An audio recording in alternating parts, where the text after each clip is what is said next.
आवेश तथा क्षेत्र। ये चैप्टर है आपका सबसे पहला चैप्टर फिजिक्स का क्लास 12th के लिए।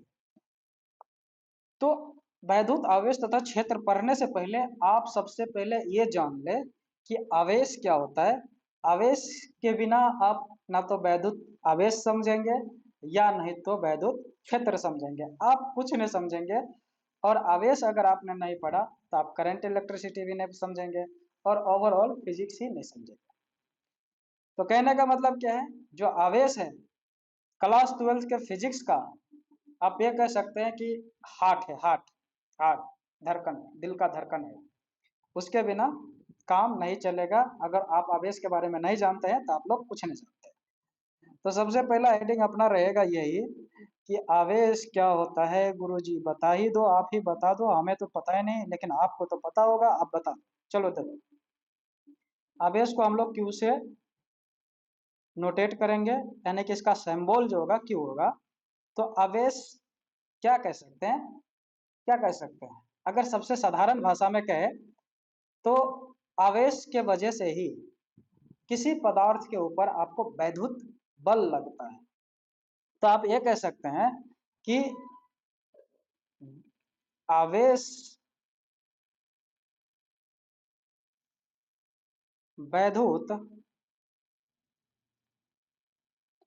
बल की जननी है। समझे बात? इसका मतलब ये हो गया कि आवेश नहीं होगा तो वैद्युत बल भी नहीं होगा। समझ में आ रहा बात? तो कहने का मतलब क्या है कि आवेश होगा तभी वैद्युत बल लगेगा, आवेश नहीं होगा तो वैद्युत बल लगेगा ही नहीं किसी भी पदार्थ के ऊपर। और बेंजामिन फ्रैंकलिन नाम का एक वैज्ञानिक आदमी था। कौन सा नाम का? बेंजामिन। नाम हिंदी में हो या इंग्लिश में हो आप याद रखेंगे, बेंजामिन फ्रैंकलिन। फ्रैंकलिन के अनुसार बात करूं, इसके अनुसार तो जो आवेश होता है दो प्रकार के होते हैं।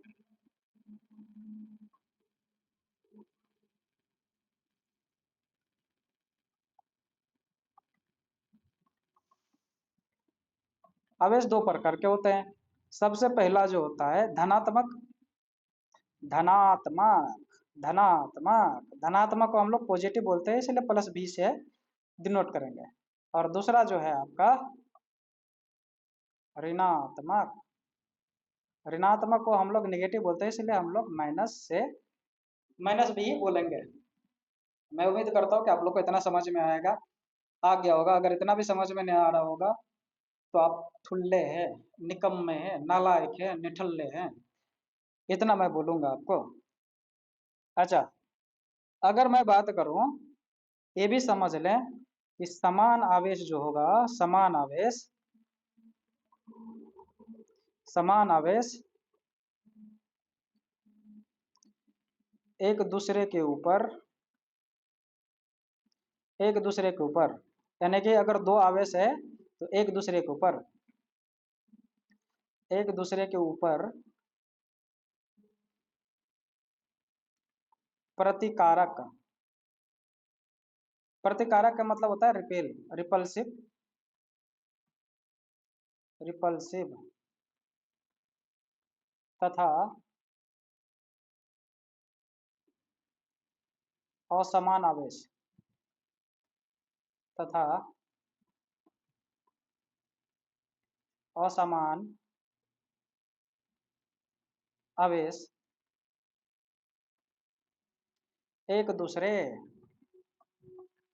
एक दूर लिखा है ये ध्यान रखना। अच्छा, बढ़िया से मैं लिख ही देता हूँ क्योंकि हमें पता है तुम लोग कितना निठल्ले हैं। एक दूसरे के ऊपर,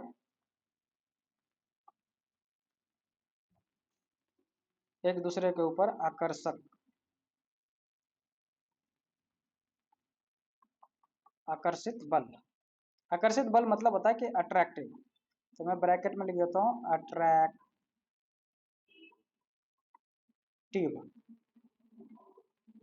बल लगाता है। बल, बल मतलब जानता है कि नहीं जानता? बल मतलब होता है फोर्स। तो हम पहले बता दिए कि अपना पूरा कंटेंट जो है आपका हिंदी माध्यम में चलने वाला है, इसलिए मैं ज़्यादा इंग्लिश में यहाँ पर बोलूँगा भी नहीं। हाँ, कुछ कुछ नाम जो होगा मैं यहाँ पर इंग्लिश में लिखूंगा, ठीक है?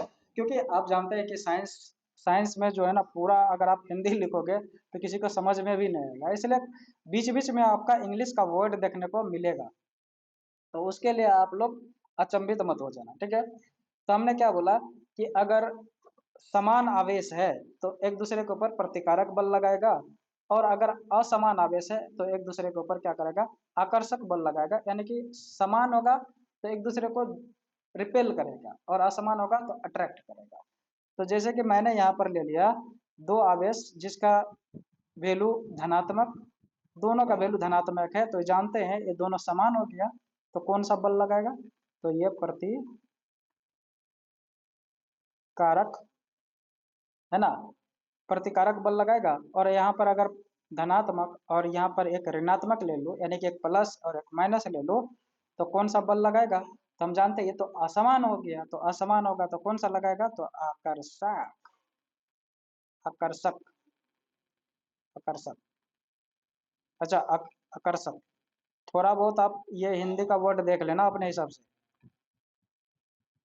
आकर्षक, आकर्षक ऐसे ही लिखा था है ना, हाँ ऐसे ही है, ठीक है, आकर्षक, आकर्षक बल लगाता है, ठीक है? यानी कि ये जो है रिपेल करेगा एक दूसरे को, और ये क्या करेगा, अगर असमान है तो अट्रैक्ट करेगा, खींचेगा एक दूसरे को, बस इतना समझना है। अच्छा, ये भी समझ लें कि अगर एक इलेक्ट्रॉन है तो एक इलेक्ट्रॉन पर जो आवेश होता है 1.6 × 10⁻⁻⁻⁰ कूलम, ये जो C4 है ना ये कूलम है, ठीक है? अच्छा, इसका बारे में पहले जान ही लेते हैं ये क्या है, उसके बाद ही हमें लिखेंगे कि जैसे कि अगर मैं बात करूं इकाई, इकाई कहने का मतलब हो गया यूनिट इंग्लिश में। यूनिट किसका, आवेश का। तो आवेश का जो यूनिट होगा क्या होगा, तो आवेश का यूनिट जो होता है कूलाम, कूलाम होता है, जिसको हम लोग C से डिनोट करते हैं। और इसका वीमा, वीमा जिसको आप लोग इंग्लिश में डायमेंशन बोलते हैं, क्या चीज का, आवेश का ही बीमा, तो कितना हो जाएगा, आवेश को हम लोग क्यू से डिनोट करते हैं, तो क्यू का अगर बीमा पूछे तो कितना हो जाएगा, ए और टी। क्योंकि हम जानते हैं करंट जो होता है आवेश डिवाइडेड बाय टाइम होता है, तो यहाँ से अगर आवेश निकालोगे तो कितना हो जाएगा, आई एन टी, मतलब आवेश का डायमेंशन मतलब आई और टी का डायमेंशन। और आई क्या, करंट है, तो करंट के लिए क्या होता है, ए एम्पियर, और टी टाइम, तो कैपिटल टी। समझ में आया या नहीं आया? आ गया होगा, मुझे उम्मीद है कि आप लोग को इतना आ गया होगा, इतना भी कमजोर आप लोग तो नहीं होंगे। हाँ, तो इसका डायमेंशन कितना हो गया, 80। और ये कूलम्ब है, C4 कूलम्ब है, ठीक है? अच्छा, आपको जो है ना कूलम्ब जो होता है ना आवेश का बहुत बड़ा यूनिट है, तो आपको छोटा यूनिट में आपको खेलना पड़ेगा। जैसे कि आपको दे देगा माइक्रो कूलम्ब, मिली कूलम्ब, नैनो कूलम्ब, इस तरह से देगा, तो आपको कन्वर्ट करने आना भी चाहिए कि माइक्रो कूलम्ब है तो इसका मतलब कितना कूलम्ब हो जाएगा, मिली कूलम्ब है तो इसका मतलब कितना कूलम्ब होगा, ये सब आना चाहिए। तो जैसे मैं लिखूंगा क्या कि 1 मिली कूलम यहाँ पर लिख लो, तो 1 मिली, तो मिली का मतलब समझ लेना 1 × 10⁻³ मिली का मतलब क्या था, -3 कूलम। अगर 1 माइक्रो कूलम लिखो तो इसका मतलब क्या हो गया, 1 है तो 1 × 10⁻⁻⁶ कूलम। अगर इसी तरह से 1 नैनो कूलम लिखो तो इसका मतलब ये समझ लेना 1 × 10⁻⁹ कूलम। नैनो मतलब क्या होता है, 10⁻⁹ अच्छा, 1 पिको कूलम लिख दूँ तो पी को मतलब होता है 10⁻⁻12 कूलम। तो ये सब आपको जब आप क्वेश्चन सोल्व करेंगे तो ये सब आपको देखने को मिलेगा, तो ये सब देख के आप अचंभित मत हो जाना। थोड़ा सा और आगे बढ़ते हैं। अच्छा, ये भी चीजें आप लोग समझ लेना क्या, कि अगर एक इलेक्ट्रॉन पे चार्ज, अगर कोई पूछे कि एक इलेक्ट्रॉन पे कितना आवेश होता है, आवेश बोलो या चार्ज बोलो, चार्ज इंग्लिश में आवेश को ही चार्ज बोलते हैं, ठीक है? तो एक इलेक्ट्रॉन बोलो तो एक इलेक्ट्रॉन पे कितना आवेश होता है, 1.6 × 10⁻⁻⁻⁰ और कूलम। लेकिन इलेक्ट्रॉन पे निगेटिव चार्ज होता है, ऋणात्मक होता है, इसलिए माइनस लगाएंगे। और जितना इलेक्ट्रॉन पे चार्ज होता है उतना क्या होता है, प्रोटॉन पे भी चार्ज होता है, तो एक प्रोटॉन पे भी चार्ज कितना हो जाएगा, चार्ज यानी कि आवेश इतना ही होगा, यानी कि 1.6 गुने 10 के पावर माइनस का 19 कूलम, और प्रोटॉन पे जो होता है पॉजिटिव चार्ज होता है, धनात्मक होता है, इसलिए यहाँ पर हम क्या करेंगे, प्लस लगाएंगे। ये बात आप लोग ध्यान रखना। अच्छा, फिर और बढ़ते हैं। अच्छा, अब हम ये देखते हैं क्या कि आवेश का गुणधर्म के बारे में हम लोग थोड़ा सा समझ लेते हैं।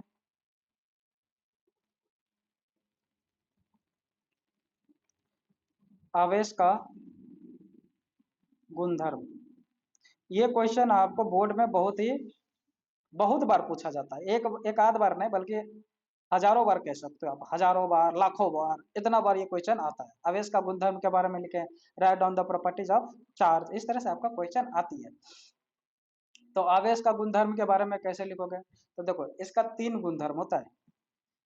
कई गो गुणधर्म होता है, तो 3 गो होता है। तो आवेश, देखो मैं थोड़ा सा बिहारी भाषा बोलता हूँ, 3 गो 4 गो ये सब आप लोग समझ लेना, क्योंकि ये जो है ना, ये कंटेंट ज्यादातर मैं बिहार के बच्चों को समर्पित करना चाहूंगा, क्योंकि वहाँ पे जो होता है थोड़ा सा वहाँ पे, लेकिन वहाँ पर एक बात आप कह सकते हैं कि वहाँ पे सोसाइटी मेंटेन भी बहुत ज्यादा होता है। लेकिन मैंने देखा है कि कई बच्चे होते हैं, इंग्लिश में उसे समझ में ही नहीं आता है, स्पेशली जो गांव वगैरह में जो बच्चे पढ़ते हैं, फिर वो अपना जो प्रिपरेशन है, बाहर आने के बाद उसे ना तो हिंदी समझ में आती रहती है और ना इंग्लिश में समझ में आती रहती है। तो स्पेशली मैं उन्हीं लोगों के लिए ज़्यादातर ये काम कर रहा हूँ। ठीक है, आपको अच्छा लगेगा तो लाइक सब्सक्राइब और शेयर करना है, और इससे ज़्यादा तो आप क्या ही कर सकते हो, इससे ज़्यादा तो आप लोग कुछ कर ही नहीं पाओगे, है ना। तो आवेश का 3 गुणधर्म होता है। 3 गुणधर्म,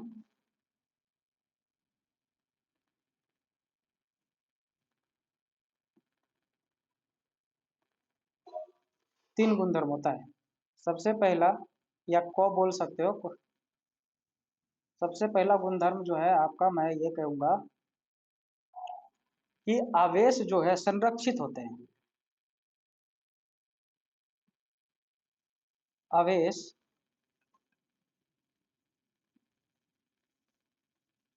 संरक्षित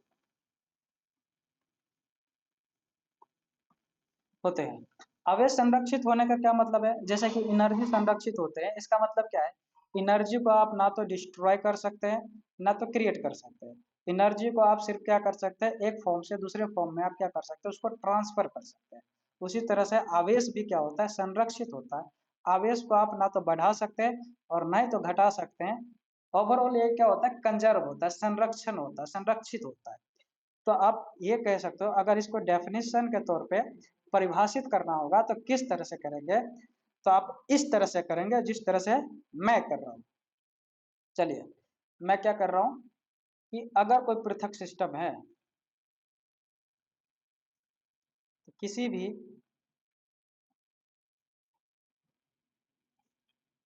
पृथक सिस्टम में आवेश को बढ़ाया या घटाया नहीं जा सकता, नहीं जा सकता, यानी कि आवेश को बढ़ाया और घटाया नहीं जा सकता, इसका मतलब क्या हो गया, वो संरक्षित है ना। संरक्षित है कहने का मतलब मेरे पॉकेट में अगर 10 रुपया है, ना वो बढ़ रहा है ना घट रहा है, इसका मतलब क्या, मेरे पॉकेट में वो संरक्षित है, इसका मतलब यही है। तो जैसे मैं एक यहाँ पर एक रिएक्शन लिख रहा हूँ, एक एग्जाम्पल से मैं आपको समझा रहा हूँ। जैसे मैं लिख रहा हूँ कि यूरेनियम, ठीक है, यूरेनियम का एटॉमिक नंबर जो होता है, परमाणु संख्या कितना होता है, 92 होता है, और परमाणु भार जो होता है 238 होता है, जिसको एटॉमिक मास भी बोलते हैं। अगर इसमें से मैं क्या करूँ, एक अल्फा पार्टिकल निकाल दो। अल्फा पार्टिकल निकालने का मतलब ये होता है कि आप इसमें से एक हीलियम एटम को निकाल दिया। तो हीलियम एटम का जो है, आप यहाँ पर देख ले, हीलियम एटम का 2 परमाणु संख्या और 4 परमाणु भार होता है। तो अगर आप ये चीजें आप यहाँ पर देखें, तो इसमें से अल्फा पार्टिकल निकालने का मतलब ये चीजें आपने हटा दिया। तो मान के चलो यहाँ पर जो बचेगा उसका एटॉमिक नंबर कितना हो जाएगा, तो एटॉमिक नंबर यानी कि परमाणु संख्या तो 90 हो जाएगा, और परमाणु भार कितना हो जाएगा, तो 234 ही बचेगा। और ये जो चीजें होता है ये होता है थोरियम का है। तो मच्छर भी खा रहा है, थोरियम का होता है। ठीक है, मैं उम्मीद करता हूँ कि आप लोगों को इतना समझ में आया होगा। और आपने इसमें से क्या है, हीलियम एटम निकाला है, तो हीलियम एटम भी आपको निकले हुए पार्ट को दिखाना पड़ेगा, तभी आपका ये इक्वेशन बैलेंस रहेगा। अच्छा, इसमें देखते हैं हमने क्या बोला था कि सर चार्ज तो कंजर्व होता है, तो आप इसमें बताओ कि चार्ज किस तरह से कंजर्व है। तो चार्ज इस तरह से कंजर्व है, किस तरह से कंजर्व है, तो जैसे देखो इधर जो है अगर मैं बात करूं तो टोटल प्रोटॉन की संख्या कितना है, तो अच्छा जितना परमाणु संख्या होता है उतने प्रोटॉन की संख्या होती है। तो इधर जो हो गया आपका प्रोटॉन की संख्या कितना हो गया, तो सर प्रोटॉन की संख्या जो है इधर 92 हो गया। और एक प्रोटॉन पे हम जानते हैं कितना आवेश होता है, तो एक प्रोटॉन पे होता है 1.6 गुने 10⁻⁻19 कूलम। तो 92 प्रोटॉन पे कितना होगा, तो 92 प्रोटॉन पे सर इसमें क्या कर दो, बस 92 से गुना कर दो, ये तो हो तो गया। यानी कि इधर जो आवेश होगा आपका 92 गुने 1.6 गुने 10⁻19 कूलम, इधर इतना हो गया लेफ्ट हैंड साइड में। अच्छा, इधर कितना हो जाएगा, तो इधर जो है प्रोटॉन की संख्या कितना हो जाएगा, प्रोटॉन की संख्या, तो प्रोटॉन की संख्या इधर भी कितना हो गया, ये 90 + 2 कितना हो गया, तो 92। तो इधर भी आवेश कितना हो जाएगा, तो इधर भी जो आवेश होगा कुल आवेश, तो 92 गुने 1.6 गुने 10⁻⁻19 कूलम। तो आप देख सकते हैं जितना आपका इनिशियल में आवेश था, जितना रिएक्टेंट साइड में आपका आवेश था, उतना ही प्रोडक्ट साइड में भी आवेश का संख्या क्या है, टोटल आवेश क्या है आपका उतना ही है। तो आप ये कह सकते हैं कि आवेश क्या है, संरक्षित होते हैं। समझ में आया बात। अच्छा, ये तो पहला आपका, ये आपका जो है आपका ये आवेश का गुणधर्म का ये पहला पार्ट था। तीन गुणधर्म में से एक गुणधर्म हो गया। दूसरा गुणधर्म हम समझते हैं कि वैद्युत आवेश का, ये दूसरा है वैद्युत आवेश का क्वांटीमीकरण।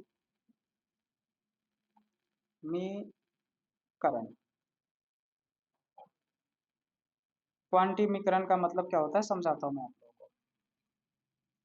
ठीक है, जैसे कि माना कि कुल इलेक्ट्रॉन की संख्या आपका कितना है, n है। तो कुल आवेश जो हो जाएगा, कुल आवेश कितना हो जाएगा, आवेश को हम लोग Q से डिनोट करेंगे तो कितना हो जाएगा, n।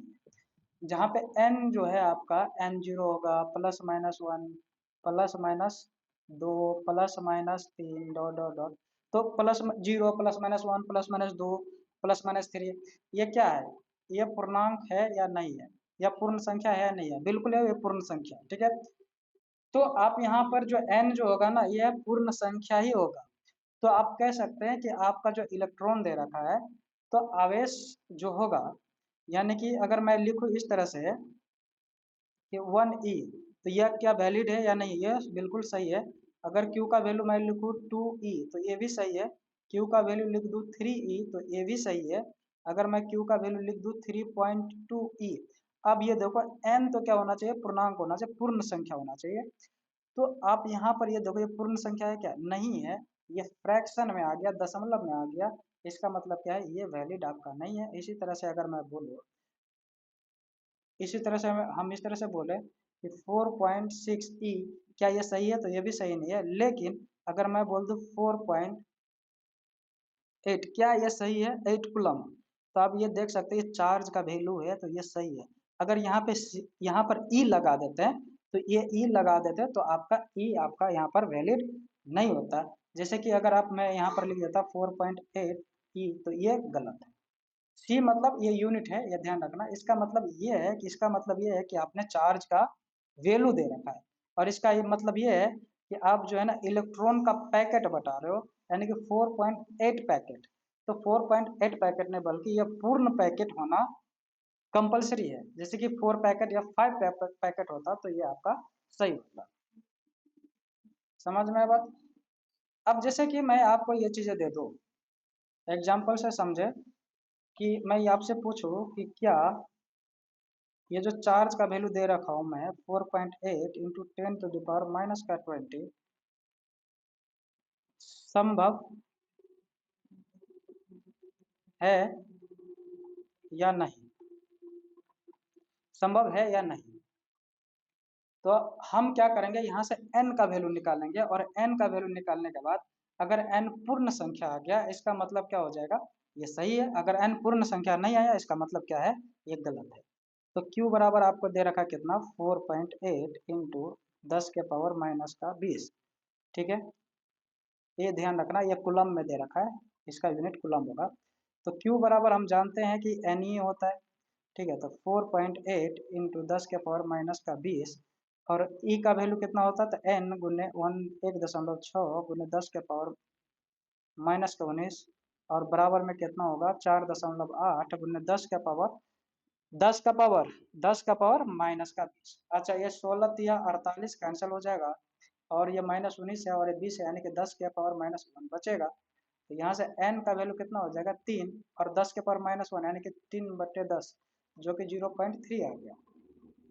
अब ये बताओ ये पूर्ण संख्या है क्या, ये तो पूर्ण संख्या है नहीं।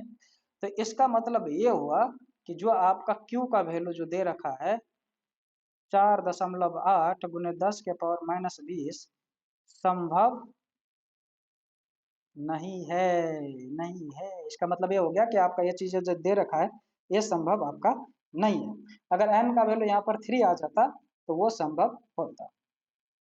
तो मैं आशा करता हूँ, उम्मीद करता हूँ कि आप लोग को ये भी पॉइंट समझ में आ गया होगा। ठीक है, आगे बढ़ते हैं। तीसरा प्रॉपर्टी, तीसरा प्रॉपर्टी जो है वैद्युत आवेश की योज्यता, वैद्युत आवेश की योज्यता, वैद्युत आवेश की योज्यता। अच्छा, योज्यता, योज्यता का मतलब क्या होता है, आप यहाँ पे समझ ले, योग, योग से समझे इसको, योग। तो अगर मान के चले कोई आपका सिस्टम दे रखा है इस तरह से और इसमें मान के चलो मैंने 10 कूलम रखा, एक आदमी और आया इसमें 20 कूलम रख दिया, तो जो टोटल आवेश हो जाएगा 10 कूलम प्लस का 20 कूलम, तो कितना हो जाएगा ये 30 कूलम हो जाएगा। यानी कि सिंपल आपको ऐड कर देना है। तो आप ये ध्यान रखना कि जो वैद्युत आवेश होता है एडिटिव इन नेचर होता है, यानी कि अगर सिस्टम में मल्टीपल चार्जेस दे रखा है, मोर देन 2 चार्जेस या मोर देन 1 चार्जेस आप कह सकते हैं, तो जो नेट चार्ज होगा, नेट आवेश होगा, कुल आवेश जो होगा उन सभी का योग के बराबर होगा। तो हम ऐसा मान लेते हैं, कैसा बोल देते हैं कि माना कि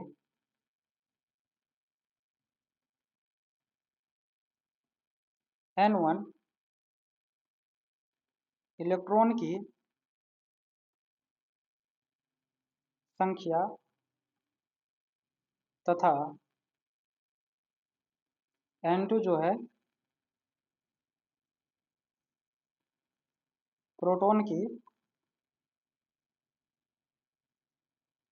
संख्या है। तो कुल आवेश जो होगा, कुल आवेश कितना हो जाएगा, तो कुल आवेश जो होगा Q is equal to N2 minus N1 गुने E। अब इसको हम बता देता हूँ कि ये कैसे हुआ। तो हम जानते हैं कि कुल आवेश जो होगा इलेक्ट्रॉन के वजह से आवेश होगा और प्रोटॉन के वजह से भी आवेश होगा। तो इलेक्ट्रॉन की संख्या कितना है N1, तो आप कह सकते हो कि N1E इलेक्ट्रॉन के वजह से इतना आवेश हो जाएगा। अब इलेक्ट्रॉन की वजह से माइनस होता है तो इसलिए आप यहाँ पर क्या कर दो, माइनस लगाओ क्योंकि निगेटिव होता है। प्लस का प्रोटॉन की वजह से धनात्मक होता है इसलिए प्लस लगा दिया और कितना है N2E। ई इसलिए आप यहाँ पर P प्लस लिख सकते हैं, P लिख सकते हैं। और हम जानते हैं कि जितना प्रोटॉन पे आवेश होता है उतना इलेक्ट्रॉन पे भी आवेश होता है। तो बस यहाँ पर आप लगा दोगे क्या, तो P के जगह पे आप क्या रख सकते हो, E रख सकते हो। E मतलब होता है इलेक्ट्रॉनिक चार्ज, E रख सकते हो, कोई दिक्कत नहीं है यहाँ पर। ये यहाँ पर ये ई का मतलब इलेक्ट्रॉन मत समझ लेना, इलेक्ट्रॉनिक चार्ज समझ लेना, ये इलेक्ट्रॉनिक चार्ज है। तो आप ये समझ सकते हैं यहाँ पर भी इसके वजह से भी कितना हो जाएगा, ई ही होगा, क्योंकि प्रोटॉन और इलेक्ट्रॉन के ऊपर जो चार्ज होता है दोनों समान ही होता है, इसीलिए वहां पर भी ई हो जाएगा और यहाँ पर भी ई हो जाएगा, तो नेट कितना हो जाएगा, तो ई तो कॉमन हो जाएगा, तो N2 माइनस N1 ई हो जाएगा, और यही चीजें मैंने यहाँ पर लिखा। तो ये तीन आपका, ये तीन गुणधर्म था आवेश का, और ये तीनों बहुत ही इंपॉर्टेंट था, बहुत ही महत्वपूर्ण था, ये तीनों आपको पूछे जाते हैं एग्जाम में। ठीक है, आपको ये भी कई बार एग्जाम में पूछे जाता है कि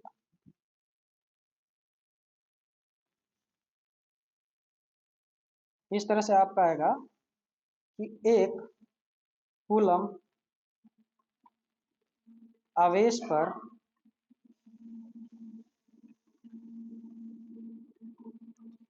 पर इलेक्ट्रॉन की संख्या ज्ञात करें।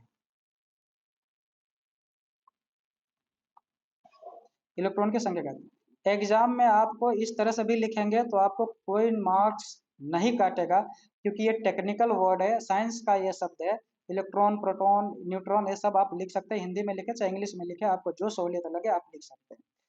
तो हम सॉल्यूशन देखते हैं इसका, कि हमें नंबर ऑफ इलेक्ट्रॉन की संख्या निकालना है, और ये आपका जो दे रखा है क्यू के वैल्यू आपका दे रखा है 1, तो हम जानते हैं Q is equal to N E, और एन ई के जगह पे 1 दे रखा है, और यहाँ से आप क्या करेंगे, आप यहाँ से एन और ई के जगह पे 1.6 गुने 10 के पावर माइनस 19 रख दें, जो कि इक्वल टू 1 हो जाएगा, और यहाँ से एन जो हो जाएगा, एन जो इलेक्ट्रॉन की संख्या जो निकलेगा यहाँ से, वो कितना निकलेगा, तो ये उधर है तो 1 बटा ये सभी जो है इधर जाएगा तो कितना होगा, भाग में चल जाएगा तो 1.6, और 10 के पावर माइनस 19 है, और ये इधर आएगा तो 10 के पावर प्लस का 19 हो जाएगा, और ये यहाँ पे पॉइंट उड़ाते 10 हो जाएगा, यानी कि ये 0.92 आ जाएगा, इस तरह से 0.62 आ जाएगा, ये 0.62 इंटू 10 के पावर 19, आप इसको इस तरह से भी लिख सकते हैं 6.2 इंटू 10 के पावर 19, 19 इलेक्ट्रॉन आ जाएगा, इतना आ जाएगा, ये आंसर हो जाएगा। लेकिन आपको एक बात ध्यान होना चाहिए कि सर आपने बोला था जो है एन का वैल्यू फ्रैक्शन में नहीं होना चाहिए, लेकिन आप यहाँ पर 6.2 ये क्या है, तो ये भी आपका फ्रैक्शन नहीं है बल्कि ये पूर्ण संख्या है, क्योंकि इसमें गुना कितना है 10 के पावर 19, यानी कि इसको अगर तोड़ोगे तो 6 2 0 0 0 0 0 18 बार यहाँ पर रखोगे, तो सॉरी यहाँ पर 18, यहाँ पर 18 हो जाएगा, तो ये क्या है, ये पूर्ण संख्या है या नहीं है, तो ये आप 100% समझ रहे होंगे, ये आपका पूर्ण संख्या है। एक चीज और यहाँ पर लिख लेंगे नोट में, नोट में आप लोग ये चीजें आप याद रखना नोट में, कि अगर मान के चलो कोई न्यूट्रल बॉडी है, न्यूट्रल बॉडी कहने का मतलब इसके ऊपर कोई आवेश ही नहीं है ना, और इसके इसमें से हम अगर इलेक्ट्रॉन निकाल रहे हैं, तो इलेक्ट्रॉन निकाल रहे हैं यानी कि माइनस कर रहे हैं, तो इस बॉडी के ऊपर जो है प्लस धनात्मक चार्ज आ जाएगा, धनात्मक आवेश आएगा, धनात्मक आवेश आएगा, और इस बॉडी में अगर हम इलेक्ट्रॉन ऐड कर दें, यानी कि इसमें हम इलेक्ट्रॉन रख दें बाहर से, तो इसके ऊपर जो हो जाएगा निगेटिव निगेटिव निगेटिव आवेश आपका आ जाएगा। और ये चालक है, अगर ये अगर आपका चालक है, लाइक कॉपर हो गया, आयरन हो गया, स्टील हो गया, ये सब का सब क्या है, चालक है, और ये अगर चालक है तो इसके ऊपर जो आवेश होगा इसके सतह के ऊपर आ जाएगा। तो चालक में एक बात हमेशा ध्यान रखना, जो भी आवेश आएगा, एक्सेस चार्ज जिसको बोलते हैं हम लोग, जिसको आप बाहर से डालते हैं, वो हमेशा इसके सतह पे आ जाएगा। तो यहाँ पर इलेक्ट्रॉन निकालोगे तब प्लस यानी कि धनात्मक आवेश इसके सतह पे आएगा, और इलेक्ट्रॉन इसमें डालोगे तो क्या हो जाएगा, यहाँ पर माइनस का आवेश आ जाएगा। तो आज के लिए हम लोग इतना ही, बाकी अगले क्लास में अगर आप लोग को अच्छा लगे तो सब्सक्राइब कीजिएगा और अपने दोस्तों को भी बताइएगा, क्योंकि ये हिंदी माध्यम में चल रहा है और ये आपके बेनिफिट के लिए ही है। चलिए, धन्यवाद।